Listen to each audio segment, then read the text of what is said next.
Uh, All right, thank you everybody for waiting. Sally, whenever you're ready to call the meeting to order, we just have to start recording first. okay, great. Start that. I gotta pull up the agenda, which I'm guessing you probably want to suggest some edits to. We're recording. Okay. We'll run through the announcements, and then if we could just move the housing needs assessment first. We do know Okay, that. well, yeah, one sec, Christy. Hi, everybody. My name is Brian Sullivan. It's 1 o'clock on October 21st. I'd like to call the Affordable Housing Trust meeting to order. With that, I'm going to turn to Christy staff to make some recommendations on edits to the agenda before we look to approve the agenda. Go ahead, Christy. Thank you. The only adjustment to the agenda is to move item 7, the housing needs assessment, to be the first item after approval of minutes.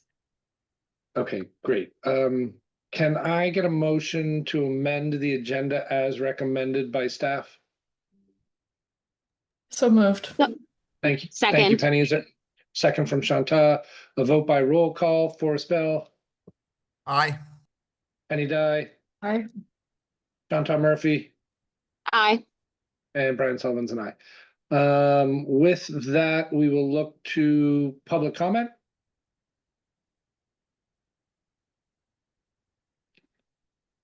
Seeing no one take action. Am I missing anybody, Dylan or Christy? Do I see the whole screen? Good. Seeing no action, I'll close public comment. Item 4, I'll look for an approval of the minutes or any edits, changes of October 14th.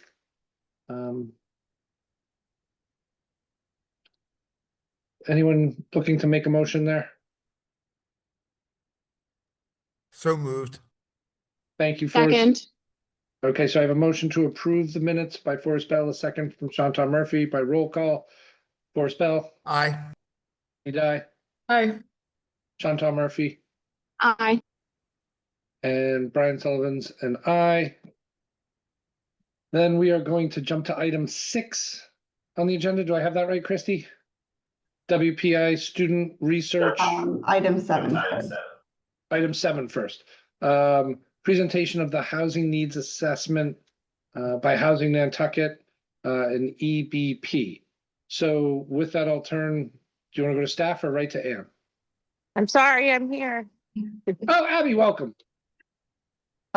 We can go right over to Anne. Great. Anne, floor is yours. Thank you very much Yeah. to you, Chair Sullivan, and Christy and Dylan for having us here. So Ann Cuspa, Director of Housing Nantucket, and this is the third part of a 3-part series where we're unveiling the results of our housing needs assessment that we just completed. This is the first time that this has been done since 2015. And I am very pleased to be working here with the Affordable Housing Trust as part of kind of a bigger picture study on, what number are we solving for is the kind of name of our presentation here. And I know many of you were at the Athenaeum yesterday and heard this. But I know many weren't able to be there, so I'm glad that you're here right now.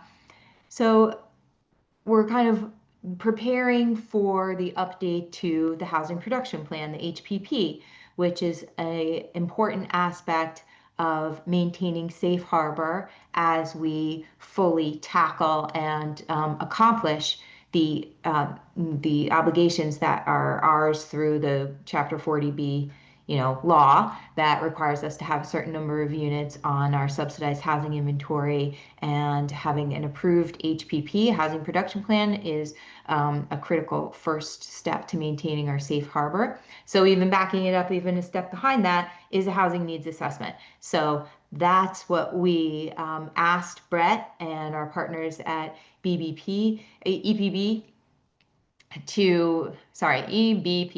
to conduct for us. And I'm going to hand it off to Brett, but also want to make sure that I thank our funders, and that's Remain. They are why we're here. They enabled us when we asked them to help us commission this report because we saw what the great need for it. They were right there and supportive and very supportive of this. So thank you very much to Remain and also Christy for the partnership and the rest of the Affordable Housing Trust. So with that, I'm going to hand it off to Brett. Super, yeah. Thanks everybody for joining today to listen to this presentation. Am I allowed to share my screen? Is that possible? Or share Yes, you can the share. presentation here? Let me just try to get that up here correctly. I haven't shared from this device in the past, so I'm hoping that you're seeing it slide by slide. I'm not sure I'm seeing exactly what you're seeing, but so let me know if you're missing pieces of the slide or you can't see what we're talking about. So it looks like a it's little like the bit bottom of the kind of slide. cut off. Is, Yeah. yeah, a little, shrink a little bit. I think I can shrink it about like that. It won't too much, but hopefully we can get all the information on the slide that we need as we go through the information slides. I see the date here. This might not be the most. Oh, this is the old one. Yeah, the August one.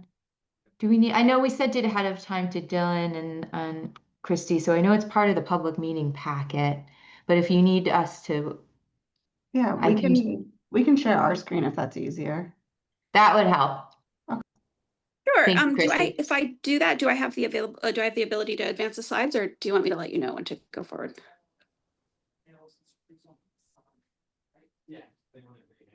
You can let us, I mean, I'll be following along, but you can let us know if I fall behind.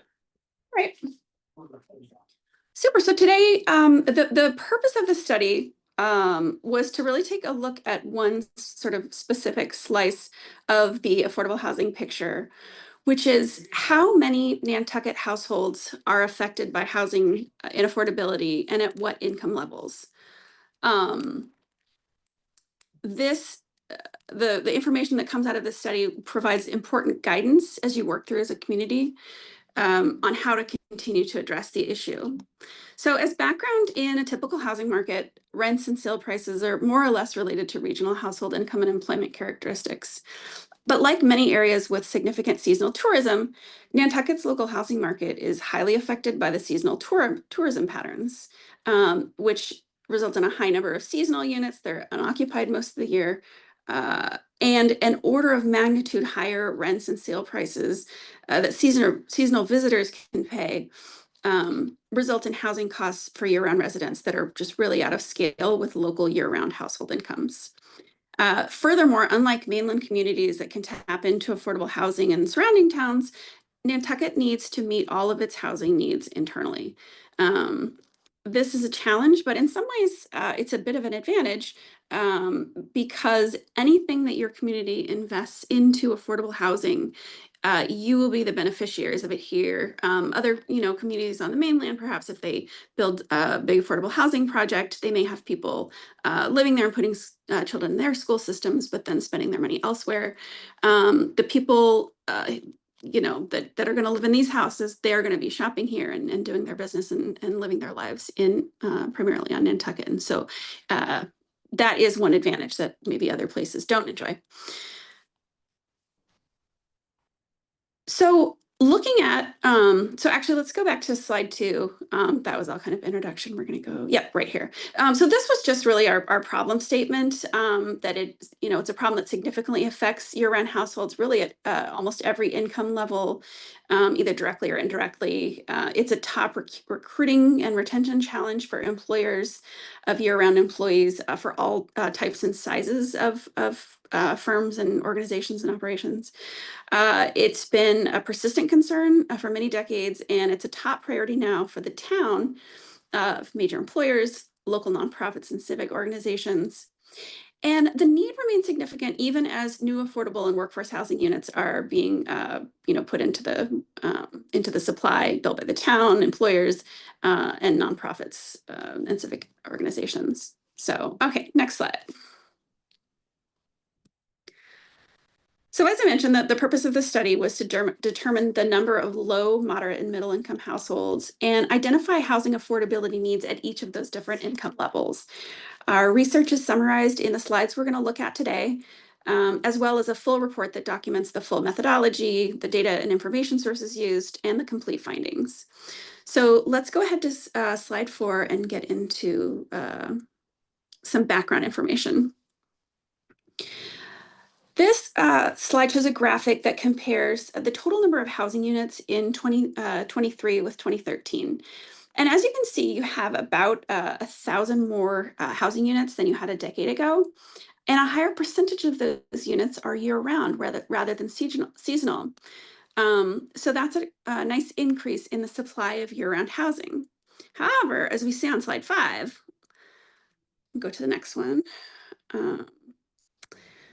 This slide shows the breakdown of changes in the number of housing units among seasonal, which is our blue line there, year-round owner-occupied, which is the red line, and the year-round rental units is that kind of gray line at the bottom over the past decade. And as you can see, most of the shift was in that red line, in the owner-occupied units. And homeownership is certainly associated with community stability, and on its own, it's a positive sign. But it was accompanied by a decrease in the number of year-round rental units. Nantucket already had a high level of home ownership, so the result is a dwindling supply of year-round rental housing. So where typically there would have been, say, a few hundred year-round units available for rent at any given time, now there are really just a handful. This really limits employers' ability to attract employees to the island. And it makes it very difficult for existing residents to find housing that meets changing needs. So if a family grows, or if there's a divorce, or they may have to divide into different, if they need to change their housing situation, they may end up either leaving the community or crowd kind of into a unit with an existing household. So let's go to the next slide. This slide shows just kind of what's underlying all of these changes are these dramatic increases in housing cost relative to a very meager increase in family incomes on the island. As we can see, the median home price increased by 140%. It would now take an income of over $1.4 million. That's an annual household income to afford the median priced home on Nantucket. But rents are tough too. They've increased 70% since 2015. And $130,800, which is 80% of AMI, is the lowest household income that can afford current fair market rent. And people in the higher income ranges of even 120 to 150% of AMI can likely struggle to pay fair market rents for 3 and 4 bedroom houses. And you don't have to have a household size that's very big to really need a 3-bedroom or larger unit. So that's a big struggle. And then in the backdrop of all that is increase in salaries of family incomes of just 9%. So really almost static incomes with those very large changes. So we can look at the next slide. We're going to talk about a couple of indicators that show what that gap between the incomes and housing prices and really the lack of supply means for Nantucket households. This is one measure, which is cost burden. Households spending more than 30% of gross income on housing are considered cost burdened, while those spending half of their income or more are considered severely cost burdened.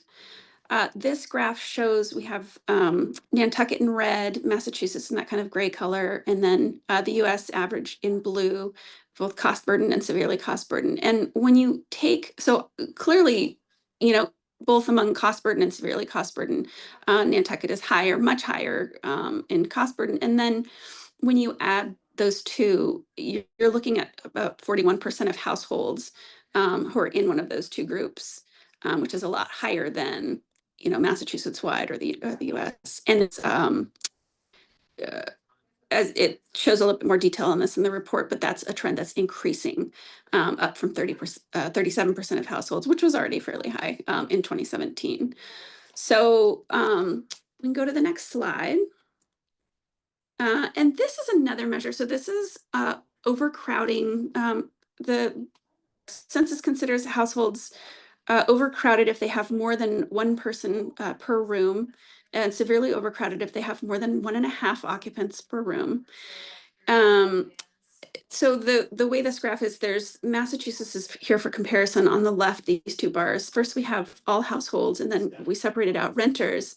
And the reason we did that is so Nantucket, you know, when you look at Nantucket all households and Massachusetts all households, it is quite a bit higher. And there's also a bigger share of these folks in the dark red bar, which are the really severely, I mean, they're twice the level that's considered sort of the borderline for overcrowding. They have 2 people or more per room. And then when you separate and look at rental occupied, overcrowding is just really pervasive, very high rate of overcrowding, and then a fairly large slice at the top of people who are severely overcrowded there with the 2 or more occupants per room. And these are year-round residents. So this is not people who are just kind of like squeezing together for the summer to, you know, that sort of thing. These are people who are living very crowded all year round. So let's look at the next slide.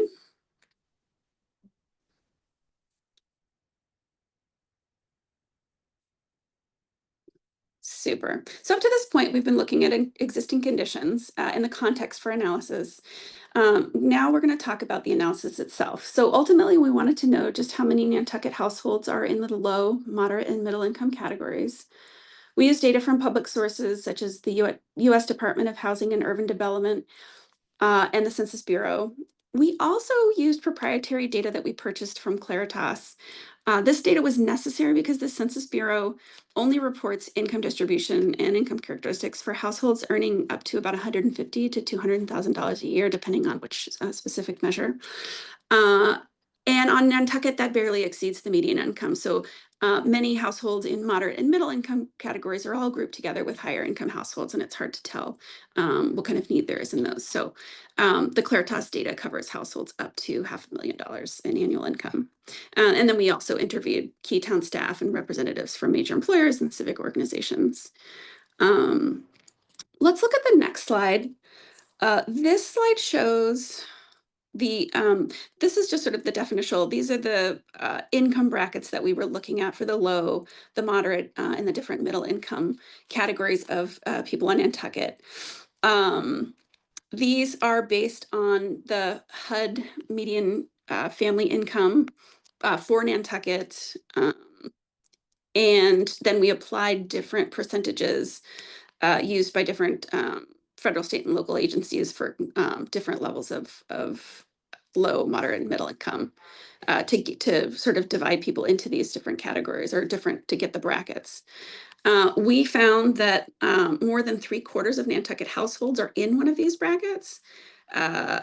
This encompasses about 3,060 households who currently own their homes, and then another 1,150 who rent. And we can look at that in a little greater detail in the next slide.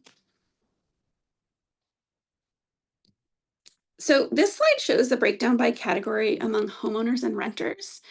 And one point I want to address about this is, well, the numbers in the 120, 150, 175, and 240, those were extrapolated between using the census data and Claritas data. The 80 and 95 are consistent with what is shown in the census. And that's important because there's a very high number of homeowners in these 2 lower categories that I think is very striking to people. And I just wanted to say that those numbers are kind of like, you know, checked and double checked because they really just jump out at you so much. That is a lot of homeowners who are probably really struggling at this point because of the high cost of maintaining and keeping their home in a state of good repair. There are implications for community stability and affordable housing that are associated with heavily cost burdened homeowners. But we're going to talk about the 1,150 renters who have very few housing options on Nantucket. We're going to talk about them first on the next slide. So what we found is that the current average fair market rent, actually, let's go back to methodology a little bit. So market rents for year-round housing on Nantucket are a bit difficult to determine because of the very few number of units and the fact that they're typically advertised and found by word of mouth. They also tend to sort of vary a lot from unit to unit. So it's a little bit difficult to get apples to apples comparisons. The two main sources of rent prices that we were able to use were Housing Nantucket's ready to rent list. Folks who are on the island and they're looking for housing, they fill out an intake form that, among other pieces of information they are asked to provide, they provide their current rent and the number of bedrooms for that unit. And so we had that data. And then we also use the Department of Housing and Urban Development fair market rents that they annually update those per community. And nonprofits in the on the island who are required to rent their units at market rate regularly need to do fair market rate studies on those individual units, and they reported to us that those are generally consistent with what HUD reports. So this table, our analysis here indicated that at current fair market rent, it's cost prohibitive for households earning less than 80% of AMI, which is $130,000 in annual income. So households in the 120 to 150% of AMI, they also struggle to meet fair market rents, particularly for 3 and 4 bedroom units. And as we discussed before, you don't have to have a particularly large family to need a housing unit of that size. One difficulty here is that a lot of times families who have the larger family sizes, sometimes they have the lower incomes because they may be younger or just because they're kind of in that part of their lives where they haven't had a lot of time or they, to build up wealth. So there's kind of a difficulty there in matching sort of people to the units that are appropriate for them. So this affects an estimated 850 renter households. The next table shows a little bit more detail on this. This shows the number of renters in each category, as well as the maximum monthly rent they could afford without becoming cost burdened. And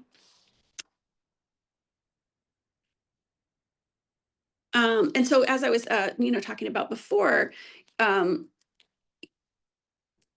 a lot of families who perhaps need units that are, above the sort of the fair market rent because they're larger, might be falling into these 80 and 95 and 120% categories and have a lot of difficulty finding a unit that they can afford without becoming cost burden or severely cost burden. So let's go to the next slide and talk a little bit about homeownership. We found that renter households in all but the highest income category, 240% of AMI, are basically priced out of homeownership.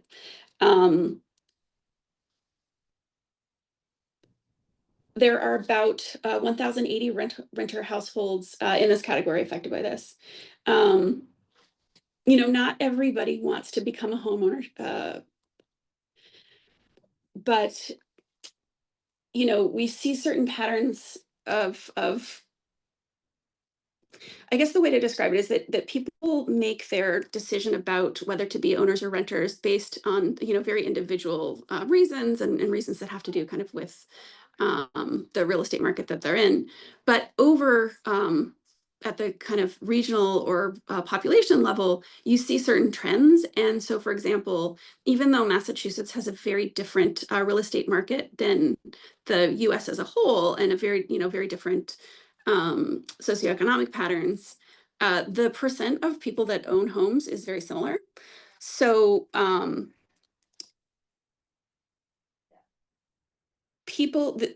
basically the upshot is that people who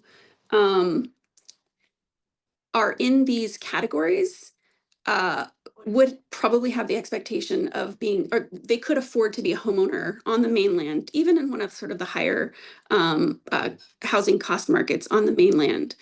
And certainly if a company is trying, or somebody on the island is trying to recruit an employee in these income categories, those employees would probably come with the expectation of eventually being able to become a homeowner. So let's look at the next slide. This is just a little bit more detail, and this sort of explains why we have that situation. This is, you can see the two columns on the right show the total mortgage that you could afford at these different income levels, and what the maximum purchase price would be, assuming like a 20% down payment. And this includes your property taxes and insurance. So this is, yeah. As you can see, really only the people in the 240% would probably be able to find a unit. And then there's some question as to whether those people could find a unit at that price that wouldn't require such a level of improvements that would make it unaffordable again. So really just a high level of people being priced out even at fairly high incomes. So now we can go into slide 16. And I talked about this a little bit already when I was mentioning before about the percentage of people that own homes and rent homes. And like I said before, so Nantucket's its own unique community, and we wouldn't necessarily expect it to exactly look like other communities. But just to give a sense, like a point of reference about how much of a shortage of rental housing there is, of year-round rental housing. We sort of asked the question, how many more housing units would there be to achieve sort of the US share of 65% or the Massachusetts owner-occupied share of 63%? And to do that, we held the number of owner-occupied units constant. We didn't want to say that number should go down at all. That's fine.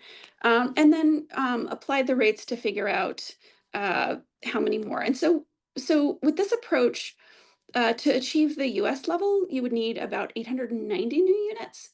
And to achieve the Massachusetts owner-occupied share, you would need 1,080 units. So that is kind of this doesn't say that you necessarily would need to add that many units, but that when you're noticing your supply shortage, this is like this is the norm. This is what's happening in other markets and why maybe your market feels very different. Okay, so let's go to the next one. So we started this analysis to determine how many affordable units are needed and at what different income levels. And there isn't just one answer to that question. There are a few different ways to think about it, including the size of the year-round rental market, as we were just discussing. Let's talk about a few other key areas of need that were indicated by this analysis. And first, you could choose, for example, to focus on reducing the prevalence of cost burden. If you were to reduce the level of cost burden to Massachusetts or national levels, that would require between 590 and 765 additional units that are affordable to low, moderate, and middle income households.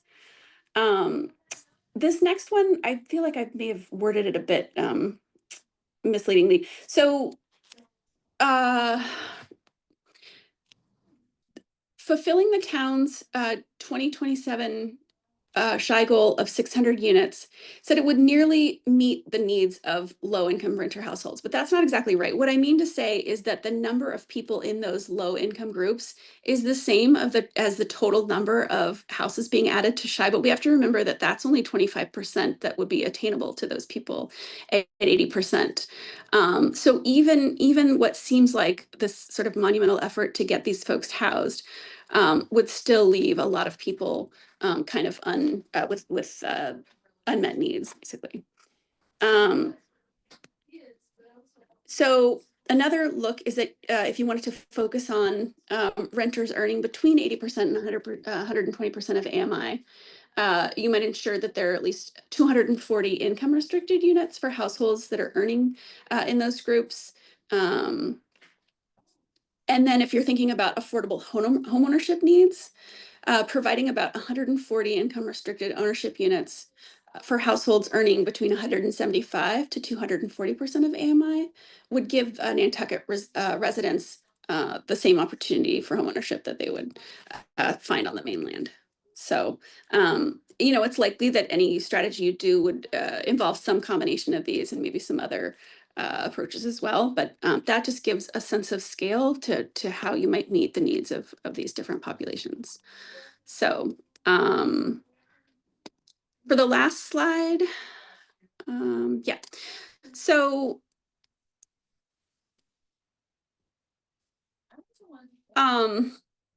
it's clear that some level of new housing units are going to be necessary. The high level of cost burden, the significant overcrowding, the real lack of available year-round rental units, and then the difficulty that employers of all sizes are having recruiting staff kind of at all skill levels. These challenges you might, partly be able to address through direct financial assistance or different strategies, but really there's a sort of a fundamental shortage of housing units that are intended for the local, for year-round use for the local community. So hopefully this information is helpful for all of you as you kind of move forward in deciding how to meet those different needs. So I think is this our last slide, or there might be. Yeah, so this is just a repeat of that slide before. It's just a different way of looking at it, but it's really the same. We don't need to go over that one. Is there one more that has kind of contact information? There we go. Yeah, so it's up to you how you want to go forward, but if you have questions for me, I'm glad to answer. Thank you so much, Brett, for taking us through that. That was great. I see that Penny has her hand raised with a question. I just want to really quickly say, Christy just stepped in and said that they had to evacuate 16 Broad Street. So we think everything's okay, but we might have to jump off if they tell us to evacuate in East Chestnut. But Penny, just a heads up, if we jump off line, that's what's going on. Okay. All right. Thank you. Through the chair to you, Brett. Well, thank you for doing that. I had already read the report. It was helpful to have the verbal analysis. I had a question early on. You made a statement about that there are only a handful of year-round rentals, and I'm wondering how that squares with the fact that our population is probably now in excess of 20,000. And with the last census, we were the fastest growing county in the state of Massachusetts. Yeah, and so I didn't look at population growth, and certainly, the most recent information we had for this study for a lot of those measures was from 2023. Definitely, this is a baseline, and I wouldn't be surprised if these conditions have worsened yes, it's growing very quickly, and I think that's being accommodated through overcrowding and heavy cost burden. So. Yeah, and substandard living. Just as another question I had while I'm here is when you were doing the comparison, the metrics to the state and the national, I'm wondering if you took into account, everybody who lives on Nantucket says, well, Nantucket is different. It is different. We're an island. There's no regional collaboration. We're isolated. We have a seasonal economy. And really, most importantly, we are competing in real estate with the 1% of the 1% wealth in this country. And did you take that into account? The problem is so much more acute here than it is in any other community in the state. I recently was part of testifying on the Committee on Revenue. Our average home price right now is $4.5 million. Our median price right now is 3.2. Yes, and it's kind of an amazing moving target because when we did some work on this topic 2 or 3 years ago related to the building materials reuse study, and the values even between then and now that almost doubled, really. It added at least $1 million. It's phenomenal. Yes, that is, and I think there's places in the report where I sort of say out of scale, and that's kind of what I mean by that. You have, so Nantucket on the one hand, even without tourism, there would be a wonderful community here of people who maybe have always lived here, people who just kind of like the island lifestyle. There's things for them to do here. And those people have all of the same sort of civic needs as far as like city services, town services, sorry, and police and fire and hospital and restaurants and groceries and all of that as people anywhere else. And all of those people need to live somewhere. And then on top of that, you have sort of an endless ability of some people that don't live here to acquire property and houses for basically any. So it is, that challenge is definitely acknowledged. So there's different ways kind of approaching that. So that's I guess that's my answer to that question. Yeah. Okay. The other thing, just not to be forgotten, is what happened in the pandemic, where so many, I mean, that drove our shy goal up a full, I think it was 25%, or from 419 to 6, whatever it is now, because so many people had chosen to be here year round. People of means had chosen to be here year round during those years. Okay, thank you. That's it for me. Yeah. Thank you, Penny. Questions from others?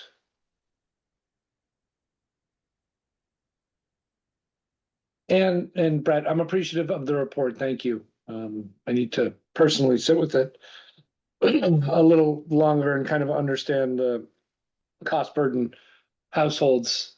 What really stood out to me were the cost burden owner households versus tenant, and especially the high number at 80% or less. It's something in my mind. How do we keep people in their houses as a community? With such a severe housing issue, the existing cost burdens are a real problem. Yes, that was one of the things that stood out to us as well. And we intend to explore that demographic some more to figure out who that is and what they need and how can we promote the existing programs and all the good work that we've done leading up to this study to help people and figure out how we can use the transfer fee and other resources to try to capture those units and make sure that they don't go away when they turn over. Your sources for the ownership aspect, where did that come from? Is that mostly tax assessor kind of information, or? The number of homeowners by income bracket. Yeah, or just a homeowner, data in general. From the census. So that is From from 2023. okay. Yeah. Okay. And so in looking at that data, the way you looked at it, there's no understanding of when those owners came into the marketplace. So I did, because I was very curious about that as well. And I delved into a little bit like, who are these people? Have they just been here for 40 years? And that didn't answer the whole question. There are certainly some people, I think most of the people who became year-round residents, after the pandemic probably already had houses here. But it looks like there were also some people who did, but there have been a lot of new year-round home purchases in just the last 5 years, which was surprising to me. I don't think they have it.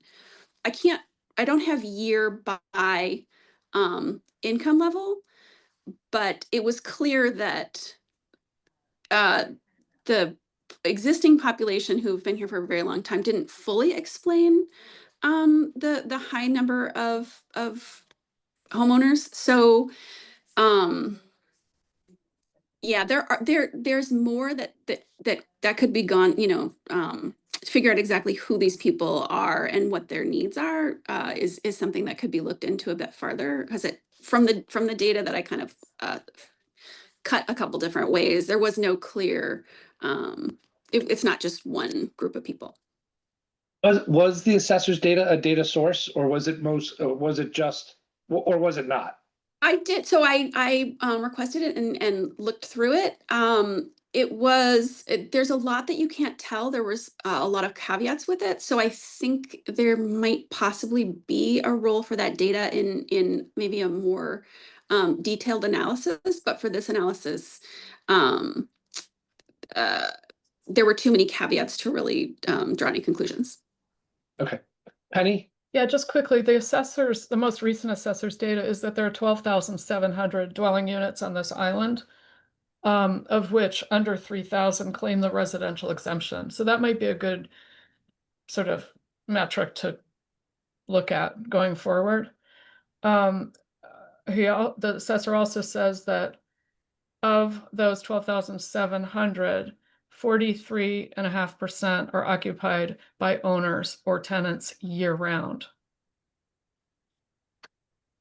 11% rent on a short-term basis, and 45.5% are occupied only seasonally by people who only come for part of the year and don't short-term rent. So just interesting information that might bolster some of what you're saying. Lastly, I want to mention that the census is notoriously inaccurate, especially when dealing with some of our community members who are from other countries or other cultures. The last one in 2020, I believe, identified less than 4% of the people in this community were of Latino heritage, yet enrollment in the public schools was close to 50%. Yeah, and certainly that was kind of the first order of business when I started out on this, is to understand just how much the census undercount would affect this particular study. Fortunately for just household counts and things, and particularly for homeowners, it has a high degree of accuracy, less so for renters, more so for year-round folks. If we were looking at different demographic groups, then we would start to worry that there was more people that were being missed. The data that's here, I think, was fairly accurate for 2023. But like, if you were trying to get a sense of like non-English speakers or people with different ethnic groups, or then you would probably be worried about, you would be missing some people. So. And as you go back to peel back some of that question, I'd be really curious to understand the 80% AMI and what decade they entered the marketplace. You know, were they coming into the marketplace in the 70s and then everything outpaced them while they stayed in a fixed income position, or what are they looking at now? And so the unaffordability of the island while somebody's looking at ownership at a lower cost basis. I'd be very curious to peel that back and understand that in greater depth. I think the assessor's data can give you a quick path to some of that, but it will need more and other sources. Other questions, members of the board, staff, anybody? Okay, seeing none, I want to say thank you very much to Anne and Brett. Dylan, I'm not sure where to go from here. 1, 2, 3. Okay, we still have 4. We still have a quorum. We've lost Christy. Oh, No, Christy's back. I'm here. I joined the East Chestnut. I don't know if you guys can see me. You're in the top right. Okay. Here we go. So we can now start at the beginning of our agenda with the announcements that I'll have Dylan announce. Okay, item 5. Dylan, the floor is yours. Thank you. I'll be fast. First, the year-round deed restriction pilot program went live on September 17th. The program offers financial incentives to preserve or create year-round housing. Eligible homeowners, property owners, and home buyers may now apply. In the public posting in the packet, there's a link for the application, and it can be accessed through the town housing department's website and the Affordable Housing Trust website. On Friday, September 26th. Dylan, I'm sorry, but while I have you on the first item, if as a member of the public, if I were to make an application, when would the public be hearing back on those applications? So the deadline to submit the application is November 14th, and then the award date deadline is December 15th. So December 15th is the is that it was when you hear back. And one, sorry, just one more item. So that program has a limited amount of funding as a pilot program, up to $2 million based on the number of awards and applicants that are there. Is that generally correct? Yes. Great, The thank you, sorry. maximum award is 20% of the appraised value. Great. Thank you. Thank you. Second, on Friday, September 26th, the Executive Office of Housing and Livable Communities, or the EOHLC, released the draft of the seasonal communities regulations for public comment, which are being accepted through Friday, October 31st. Public comment should be submitted electronically to EOHLC regulation comments at mass.gov with the subject line comments on 760 CMR 76. There's links in the public packet, including the email address and the subject line that I just shared, so folks can access that if they want to submit comment. More on that later. Last week, the Joint Committee on Housing heard testimony on Wednesday the 15th about House Bill 4411, an act relative to housing and seasonal communities, and House Bill 4410, an act relative to funding housing and mitigating investor real estate in seasonal communities, as well as both bills' Senate counterparts. Many of the folks present on this call testified. We had, I believe, 11 Nantucketers there, including one in person, to advocate in support of both bills and the transfer fee. The Joint Committee on Housing is accepting written testimony on these bills through Friday, December 5th.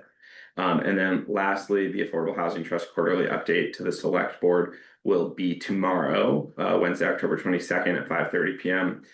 In the Public Safety Facility Community Room located at Fort Fairgrounds with remote participation by Zoom. So Christy and I will both be there to give that update.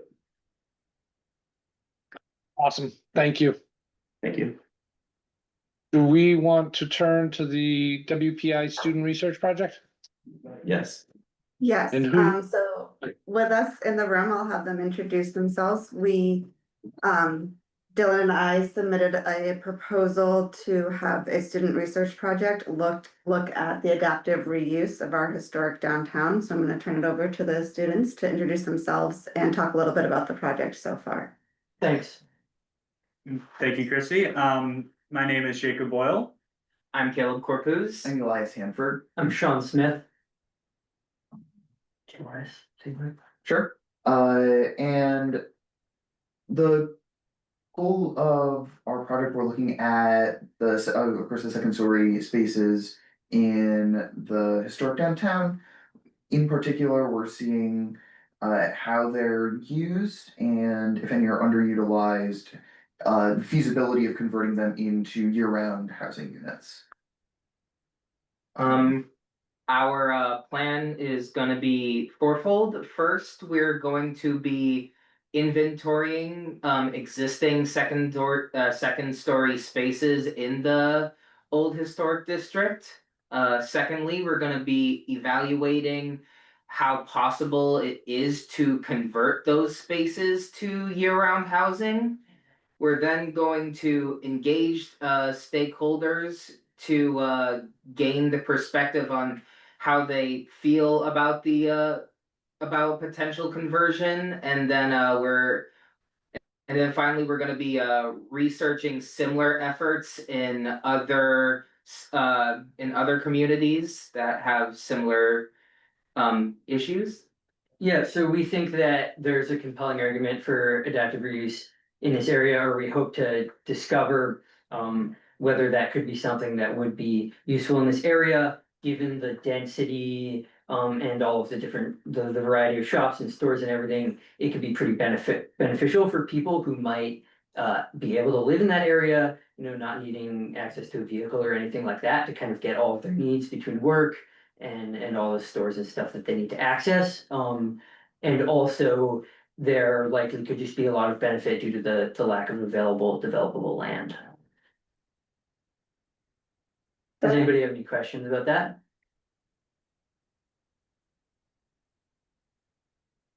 I have a question. How far out are you going to consider downtown? Are you going to include any of the Mid-Island district or just the main street?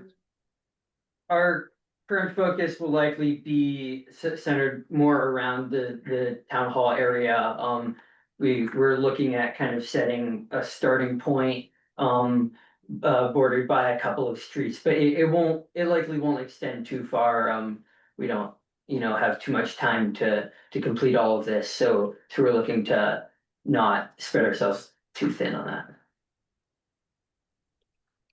Any question? Yeah, just that kind of following up on yours, because somebody had mentioned the residential old historic district, which is much larger, of course, than CD commercial downtown. So it's helpful to know that they'll be concentrating in the existing commercial district, it sounds like. Thank you. Yes, that's correct. That's correct. Great, well, excited to watch you guys work and see the results of your project. Thank you. Yeah, thank you. Christie? The next agenda item would be number 8. Great, so review of the seasonal community draft regulation letter. We're looking to get this out the door today, I think, Christie, is that correct? Yes, through you, Chair. So we reviewed the draft at the meeting last week. And the only change that we made is after discussion with the planning staff, they would recommend that this letter be from the Affordable Housing Trust and the county commissioners to the NPDC, our planning commission. And then the planning commission is actually going to put together comments from the trust, the county commissioners, and their planning board, as well as their own comments into a final letter to the Executive Office of Housing and Livable Communities. So the motion and request would be for you to execute the joint letter between the county commissioners and the Affordable Housing Trust, and to have the chair or vice chair sign that letter. Okay. Thank you, Christie. Penny, Sorry, me again. I was wondering, I didn't see the letter in this packet. Was it in there? Did I miss it? It's in the packet. Okay, I'm sorry. Was it, okay, in the regular open session? Yep. Okay, and who wrote the letter?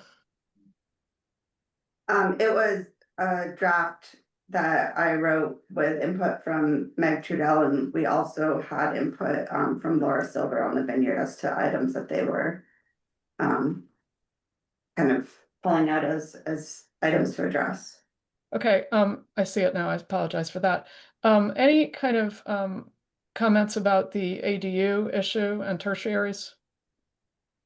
So that was more of a zoning issue that's going to be addressed by the planning board. Okay, that's my only concern. Thank you.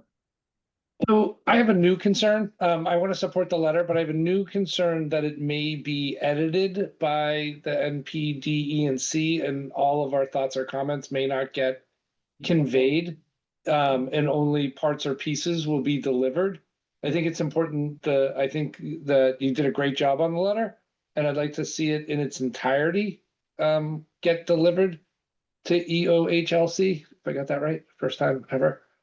So that's my thought and comment, and I don't know how we achieve that with the intended effort. Like, I'd like to be as collective as possible, but I think that there's a lot in here that should get conveyed. If I may, Please.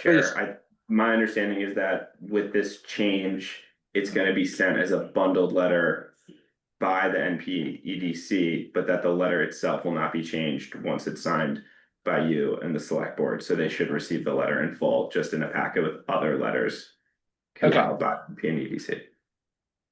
Okay, great. Thank you for clarifying. Is there a motion from a member of the board to approve this letter as written and have staff deliver it as suggested? I'll make a motion to approve the letter as written and authorize the chair to sign on behalf of the Affordable Housing Trust. Thank you, Penny. A second? I'll second. Thank you, Forrest. By roll call, Penny Dye, Aye. Forrest Bell, Aye. Chantal Murphy, Aye. and Brian Sullivan's an aye. Great, thank you on that one. Let's see, let me move back to the first page. Joint Committee on Housing. UHLC. Select Board Quarterly Review. Sorry, I'm in the wrong spot. Okay, item 10. Do we want to tackle this with our delay today? Review of trust-owned properties. What's that? Yes, it's item 9, review of portfolio of 9. trust owned properties. What I can do, just in the interest of time, is open up with the review of the properties, and if you are not ready to take a vote, we could move that to the November meeting. But I'll take the lead from you and other members, but I would like to at least start the discussion. Let's start. Okay. So in your packet and in the public packet is a memo of the current properties that the trust have acquired. It's both vacant land and parcels that have existing dwellings on them. My plan was to just run through these items, and kind of where they are and the status of them, as well as what the staff recommendation is for moving forward. And can everybody see this? Okay. So 7 Amelia was the first purchase of the Affordable Housing Trust. And this parcel was a vacant lot purchased in collaboration with the town of Nantucket to create the Waite Drive cut through. As of right now, this has it's kind of put on hold. The select board holds the deed to the property and has not been transferred to the trust for development. 135 and 137 Orange Street, those two parcels were the next purchase by the Affordable Housing Trust, and these two parcels went out in a bundled request for proposals that was recently awarded to Affirmative Investments in August of 2025. Penny has her hand raised. Just quickly, I think we should mention that the did the land bank participate in this, or was that 141? The land bank participated in 141. Okay, I just want to make sure that they're acknowledged on this list as appropriate. Thank you. The third parcel we acquired was actually originally 18 Vesper Lane that we purchased from UMass Boston in 2021. And we swapped that parcel for 16A, 16B, and 16C Vesper Lane in December of 2023. This was just awarded to be developed through an RFP to Affirmative Investments. The next parcel was 8 White Street. This was a bargain sale that the trust purchased in December of 2021. We had met with homeowners in the area around a potential rezoning, but that did not yield consensus. The recommendation for this is to dispose. I'm gonna walk you through all the properties, but the recommendation of this is the eventual disposal of this to create home ownership units. This is not ranked high on the priority, as I'll walk through. I'm kind of going chronological, and I'll point out the ones that are ranked a higher priority for disposal. The next parcel was 12 and 12R Bartlett Road. That was a vacant parcel that the trust had purchased in 2022. This was the third of the 3 properties that were included in the RFP that was awarded to Affirmative Investments. So those 3 parcels will be moving along in their development path to create affordable housing. Next is 8A 30 acres. This was purchased in 2022, and this is an existing dwelling. The trust acquired this with the intent to rent it to the municipality and then sell to an AMI qualified purchaser. There is currently a municipal employee residing in that unit, and so it's again not high on the priority, but the recommendation from staff would be to continue renting for an additional year and then perhaps consider the disposal of the property to create a home ownership unit. Next is 14 Somerset Road. This also was purchased in 2022 and is an existing building. The trust has gone through the process of going to the planning board to create a covenant lot on this parcel. And for the past 3 years, it was rented to municipal employees who have since relocated to other housing. So this would be high on the list of properties to dispose of. There's a lot of potential with the creation of a covenant lot, and you could either redevelop the existing structure into an existing single-family home, or flexibility in perhaps converting into a duplex. As I said, it's a very flexible project, and this would be high on the list of properties to be able to dispose of and create affordable and attainable housing. The next two properties, 12 Honeysuckle Drive and 71 Surfside, were both existing structures that were purchased and are currently leased to the town, or undergoing renovations to be leased to the town. And these are leased to income qualified municipal employees. So we would, the staff recommendation is to continue to rent these and then dispose them at a later date. And the last one is 8C 30 acres, and this was purchased in December of 2024. This was for a bit of time used as municipal employee housing when we first acquired it.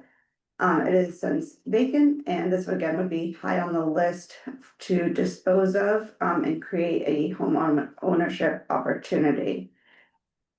So I wanted to walk you through the 10 properties that are currently in our portfolio, with 8C 30 acres and 14 Somerset kind of being high on the list of units to declare surplus and dispose of, with 8 White Street, 71 Surfside, and 8A 30 acres kind of being in that tier 2 next ranked highest priority.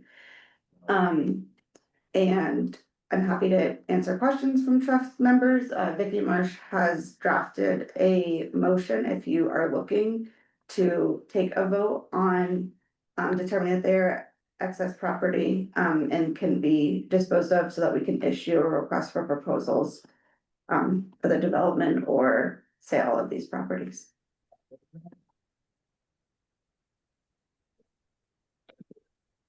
Forrest. Thank you, Christy. Through you, Chair. Chrissy, quick question.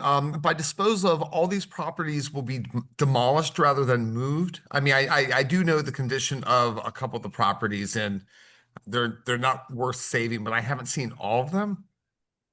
So that's just the term for the town to dispose of them, is to basically release them. I can let Vicky answer the terminology, but to release them through a request for proposals. So they could, it does not mean to demolish them. Okay, thank you. Vicky? So if I may, Mr. Chair, yes, to Forrest. So just because we've used the language of it's a vote to determine that it's surplus property, but that doesn't mean that the property is going to be demolished. Okay, it just means that it's no longer, necessary to meet the affordable housing requirements that that you want for use. So basically, you can dispose of it by selling it. You could lease it if you decided that you got, that your RFP offered a lease as well. Disposition doesn't have to be a sale. It can be a lease. But whatever funds that you do get back from the sale or a lease would be deposited into the trust funds. So you're basically returning the funds that were initially, used for the purchase by the trust. And so the term surplus is really more a legal term to qualify under the statutes rather than demolishing the properties. Thank you, Vicky.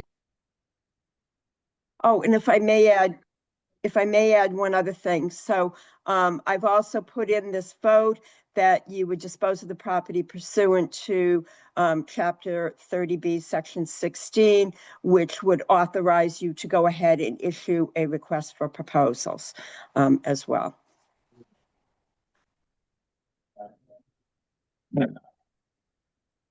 I have one comment on an individual property. Christy, can we have the list back? Yes.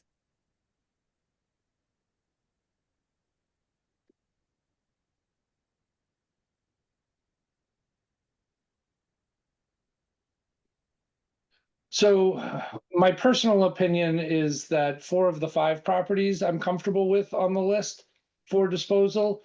8 White Street, I feel like we could take it out of the list for now. I believe that there could be future zoning opportunities, like if Cottage Communities comes to the table and comes through. It doesn't cost anything to own or operate that since it's just land. And it's undeveloped at this time. I think it's an interesting piece of inventory to continue to have and own, especially as we see values, if we do decide to dispose of the property, as we see values change in that segment of Surfside with the new paving, the bike paths, etc. I would hate to be too early on disposing that property versus letting a few things evolve with either zoning or the marketplace. Just my personal opinion. All the others, in general, I think it makes sense to move these into ownership opportunities. And I would hope that the RFPs get the properties to ownership in an affordability section with a year-round restriction. Whether then we'll just need to further determine what the RFPs look like, whether it's 80, 100, 150, or 240% AMI, depending on the unit. So that's my general feedback. Christy, how do you want to? The other members feel comfortable making the motion today. I can read the motion as prepared by town council for voting that unit C of 830 acres and 14 Somerset Lane are surplus land. Okay, can I take a temperature of the meeting? Are we prepared to have the discussion on those 2 properties and make a motion today?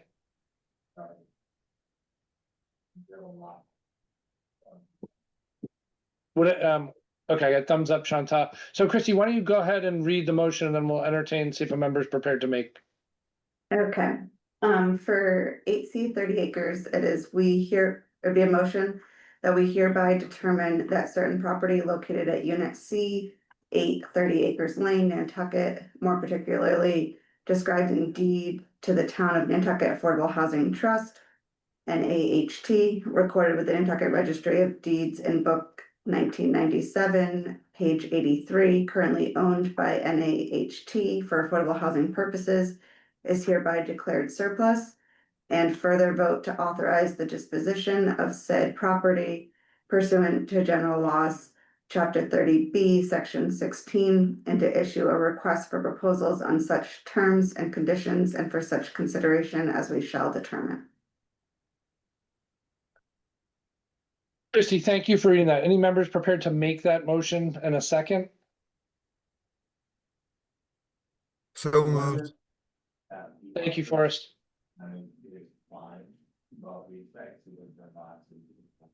I'm still looking for a second. Forrest has made the motion as read by Christy, supplied by Vicky.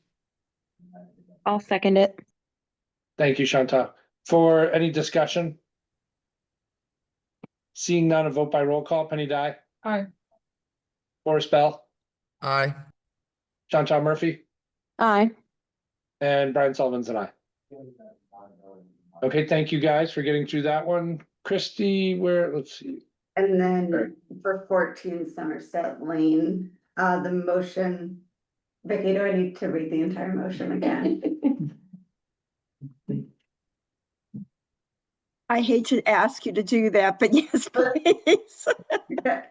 The motion we'd be requesting is we hereby determine that certain property located at 14 Somerset Lane, Nantucket, more particularly described in deed to the town of Nantucket Affordable Housing Trust Fund, NAHT, recorded with the Nantucket Registry of Deeds in book 1913, page 12, currently owned by NAHT for affordable housing purposes, is hereby declared surplus, and further vote to authorize the disposition of said property pursuant to general law chapter 30B section 16, and to issue a request for proposals on such terms and conditions and for such consideration as we shall determine.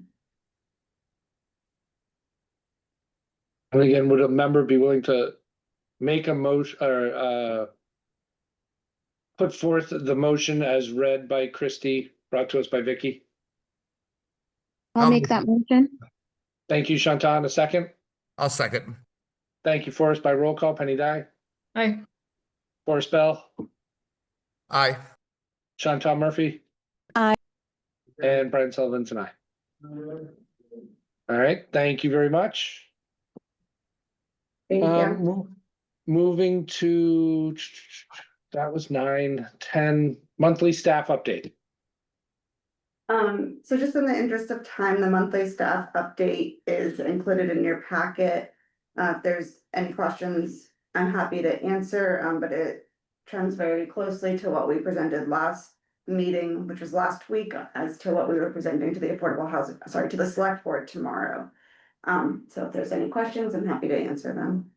Penny? Yeah, just quickly, a question through you, Mr. Chair, to Christie. Richmond, what year are these counting towards our housing production plan? This year or next year? Correct. The Meadows one will be counting on our 2025 calendar year, so it will create a year of safe harbor with the addition of those units. Through 26. Correct. Okay, thank you. Any more on your update, Christie? Not at this time, thank you. Thank you. Closing that, opening 11 board comments. I'll just thank everybody for being flexible and waiting for the meeting and getting us through this stuff so we don't revisit it another day. I'll make a motion that we adjourn the regular meeting for the purpose of going into, no? Hang on, Penny. Sorry, real quick. Forrest, go ahead, and then let me get to other business, and then I'll come back to you. I just wanted to let the board know that I do have to hop off by 2:30. That's about 18 minutes of executive session. Would you like me to still join? Please, we're gonna get there right now. Other business, next meeting planned for November 4th, November 18th, 12:30 each. If we update and change those, we'll come back to you. Go ahead, Penny. Are we meeting November 4th? That's town meeting. I think we're not planning on it, but Christie wanted to hold the calendar spot in case something had to happen. Okay, yep. All right, with that, Penny, I'd like to hear I'll do your my best. motion. I'll make a motion to adjourn this regular meeting of the Affordable Housing Trust Fund for the purpose of reconvening an executive session where discussions in public may have an adverse impact. I forget how to say it from here. I'm so tired. You're good. Not to return to open Not session. to return to open session. Thank you. Great, thank you. The motion's on the table. Is there a second? I'll second. Second. Vicky's And laughing thank you, at Chantal me. and Forrest. By roll call, Penny Dye, Aye. Forrest Bell, Aye. You did good. Chantal Murphy, Aye. Brian Sullivan's and I will see you there.